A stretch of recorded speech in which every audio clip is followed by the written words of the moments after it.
Thank you. Happy to see everybody here. And I'm going to tell you the story today of how I have gone. I'm not supposed to cross the boundary. So I come back to the boundary. From these natural fibers to this new textile material. And what is probably more important is the journey between one and the other. And this journey, as it was actually quite rightly said, it's my personal journey. And a transformation, which I think is quite good for me, but also I think is quite good for the earth and possibly a lot of us. But I like to start this story with two personal little stories. So the first one starts in Ireland, where I was living at the time. I was in transition. I had just left my first company. I'm a serial entrepreneur, so they tell me. After 15 years manufacturing and selling and designing leather goods. And as a result of those skills, I was doing some consultancy work, a little bit all over the place. But I was feeling very itchy. I was feeling like there was something inside me that wasn't quite right. And I didn't know what it was. The only thing it came about is that I had to go back to drawing. Now, I had done drawing quite a lot in my life, but this was like, oh, why is this thing about drawing? So I went to see a wonderful artist that I still know in Ireland called Sonia Landweer. She's a Dutch artist, also living there in Ireland. And I said, look, Sonia, I don't know what's going on. I really should be trying to find more work, but I just have this thing about drawing. So she said, well, show me your drawings, which I did. And I don't think she was a bit impressed. She didn't say anything, but it showed it in her face. And she said to me, Carmen, you need to learn how to draw from the inside out. And I kind of went, what? Yes, from the inside out. So I said, well, can you teach me? I don't really know what you're saying. And she said, okay, come to me to my garden. She lives in the country and she's got the most beautiful garden. And it was springtime. Everything was blooming. So we went to a corner that was shaded and she had a lot of ferns that were growing. So you can imagine the ferns, okay, just starting to uncurl. They were quite beautiful. So she said, really have a look at those ferns and don't think, look, okay? She said, and don't ask me any questions. I'm going to tell you what to do. You're going to buy newsprint. Big, you're going to draw as big as the biggest piece of newsprint you can get. You're going to draw with charcoal. You're not going to draw with the bit at the tip, the length of the charcoal, at least 15 centimeters, and as thick as you can make it. You can find it. And you use it as if it was a continuation of your hand. Now go home, come back in 2 weeks, which I did. And I didn't know what I was doing. It was actually like, oh, I was actually crying sometimes, not knowing what was going on. However, I did it. And went back. The first week, I had a few drawings. After a few weeks, I could have about 60 to 70 drawings. I would go with my drawings, and she would empty her studio. It was very long and narrow, and we would put all the drawings on the floor of the studio, and she would walk around. Yeah, something is happening here. Something is happening here. She may pick 2 to 3 of those drawings and say to me, look, something is starting to happen. Don't ask me any questions, because that's what I wanted to know. Go on, keep drawing. So after months and hundreds of drawings, I started to see what she was telling me about. I started to understand what space was about, what volume was about. And the most important thing is that I was starting to feel so energized inside. It was such a joy to do these things. It was a new experience to me. But I learned something else about that. I learned I had to trust. I had to believe that what I was doing, not knowing it was bringing me towards my own future, or rather I was walking to my future by the doing of all these drawings. And perseverance,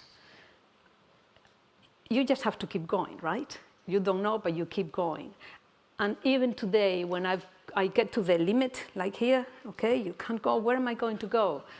This little voice comes to me and says to me, Carmen, one more drawing, come on, keep going. wonderful lessons that I learned there. So let's go to my little second story. So we're jumping from Ireland to the Philippines, where I was working at the time. And I was working with the design center of the Philippines. I was already starting to work with natural fibers. And we were going to see some weavers in the country. Beautiful path. This is how the Philippines is. And I was going with the head of the research department in the Design Center Philippines, another wonderful lady called Fe Gonzalez. And at one point of our walk, at the end of that is the village where we were going to see these weavers. She just bent down, picked some grasses, and she said to me, "Carmen, what do you think this is?" I said, "I don't know." She said, "Well, I've never seen these grasses before. Maybe we can do something with them. Let's pick them up, bring them to the weavers. They live around there. They must know something about them. And bring them to the lab with the chemists and the dyers and the weavers. Maybe we can find out. Maybe we can use them for something." That was another wonderful lesson. There isn't such a thing as waste. It's a perception that we have in our mind, what is waste. Everything can be useful. That was such a wonderful lesson for me. I never forgot it. Sharing knowledge, it's so important. At the time, I was working with the farmers, with the weavers, with the researchers, designers, and it's not about what we know, but what we put in that melting pot. This wonderful lady, I said to you first, Sonia, she used to say to me, "Carmen, you are building a compost heap. You're putting bits, bits, bits, and out of that, something new can come about. It's about sharing knowledge." And those grasses, they look like anything, but in reality, they can transform into something else. So anything is possible. It's all in our imagination. So you may say, what has this to do with my product? Everything. Everything. It's about the journey, right? It's about the transformation. In my experience, after working for 15 years with leather, I went to the Philippines. I started to work with natural fibers. But it was at that particular point that I decided, seeing the consequences of leather, which is absolutely not a sustainable product, I decided I am not going to use leather anymore. I didn't know where I was going. I couldn't see into the future. I had to have this incredible trust that something could or would come along my way. So I started to work with the weavers. I started to work with all these people. And slowly I got to understand intimately all these different fibers that I didn't even know their names before going there. And one of them being the pineapple leaf fibers. This fiber, I haven't invented making something with this fiber. I made a new way of using these fibers. They have been used in the Philippines for 400 years. The weavers I was going to see in that path, they were using it to make hand-woven textiles. Very beautiful, very light, very labor-intensive. They can make up to maybe 20 centimeters a day. It has to be hand-woven. They take one of these very fine fibers, they knot one to the other, and that's how they hand-weave it, right? But because of that close relationship and what this other lady was saying, what can we do with this fiber? This idea came to my head, which had always been at the back of my head. What if I make a mesh? To me, in my imagination, leather was a mesh of fibers, up and down. Our skin is another mesh of fibers. And because of the characteristics that I could feel in these fibers, I said, what if we can make a mesh with these fibers not unlike leather? So from that idea, a new product came about. It's called Piñatex. Pineapple. Piña means pineapple in Spanish and also in Tagalog, which is the language of the Philippines. How long did that take? It took me about 7 years to go from that idea at the back of that place to a new product. 7 years of moving country, remortgaging my house to move country, of course, a PhD, hundreds of tests, so I was again into the hundreds. This is the first samples that I made.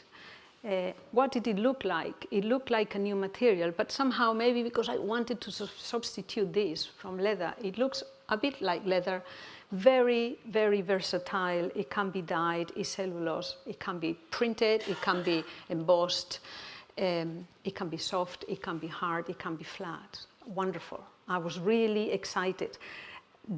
After 7 years, I could really see what I was doing. A new material was born, basically.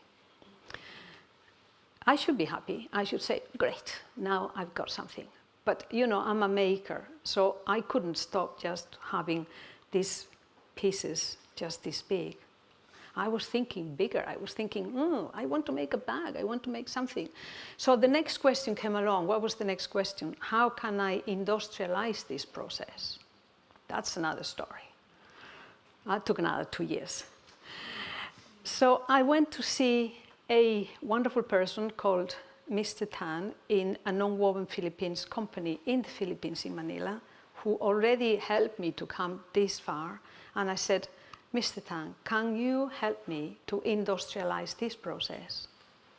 So she said to me, Carmen, I will help you because this is going to be good for Filipino people.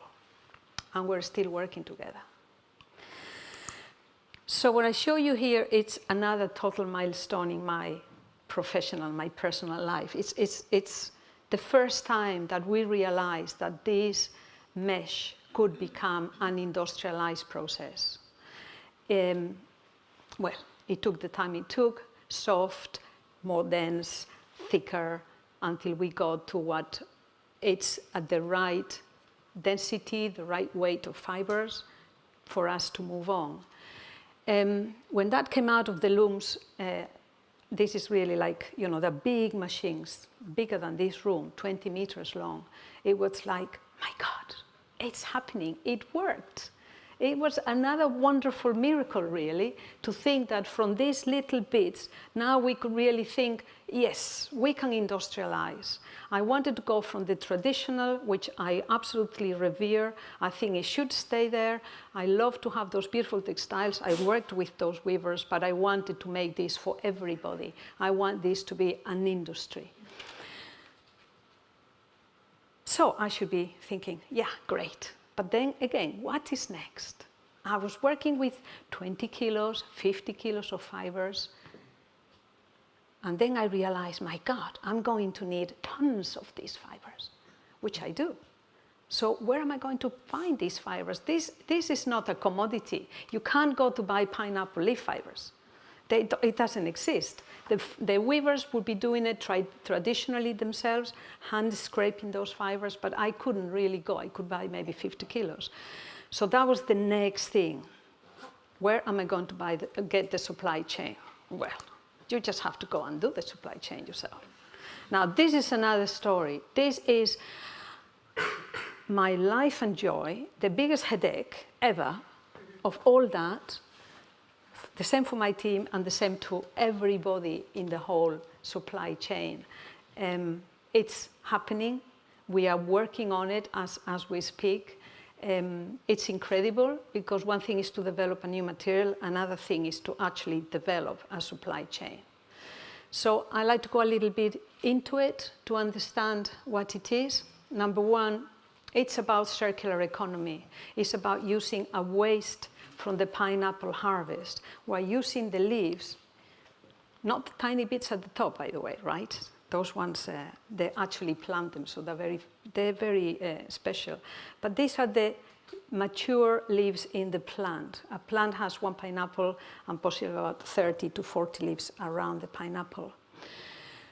Now, what does this mean for the farming community? It means extra income. It means that from a waste material, by extracting these fibers, they get more money. But by extracting the fibers, you have a huge percentage of biomass, which is the fluffy green, the part of the leaf that has all the nutrients. That can become natural fertilizer, which is the most expensive thing they have to buy. And also, when we have the volume, biogas. So you can imagine the circular economy. It's using a waste material and using every bit of it and giving it added value for the farming communities, which are the ones that they absolutely need more to have jobs and the way to be linked and stay where they want to stay, which is in their own communities. It goes through two different processes. It goes into industry. Now we're going into the non-woven industry, as I showed you in the Philippines, and then we go into the finishing. So we go from that roll that you saw to the product that you saw here.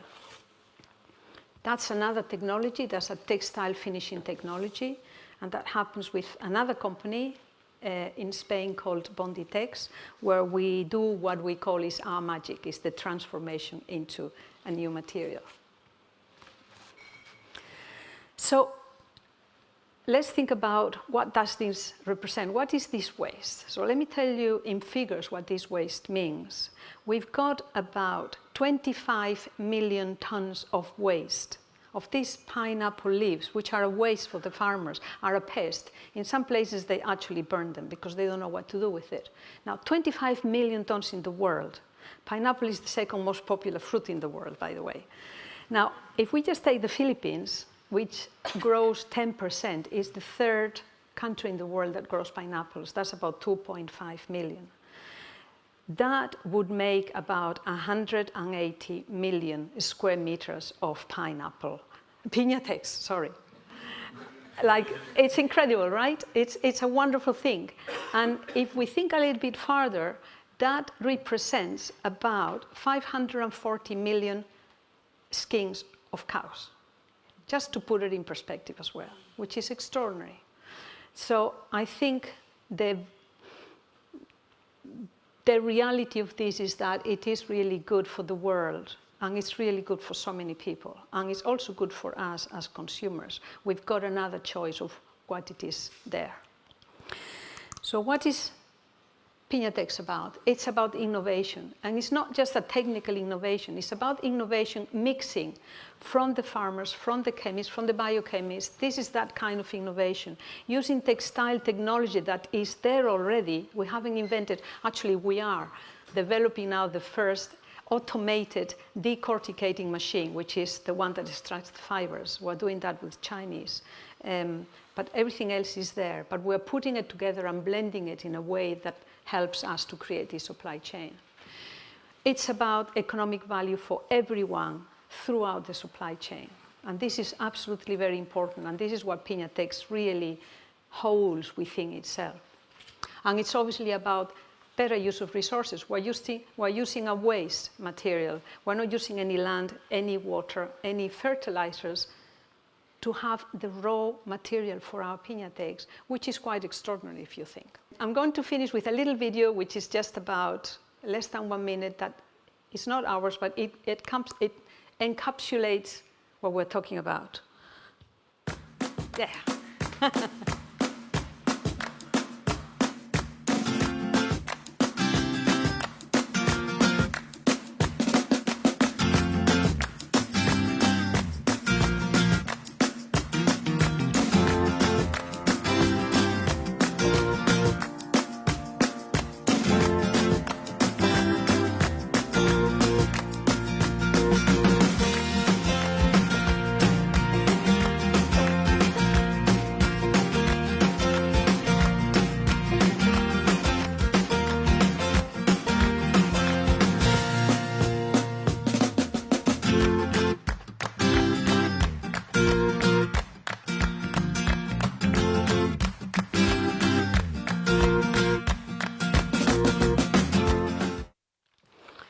Thank you, Nowadays, and thank you, all of you.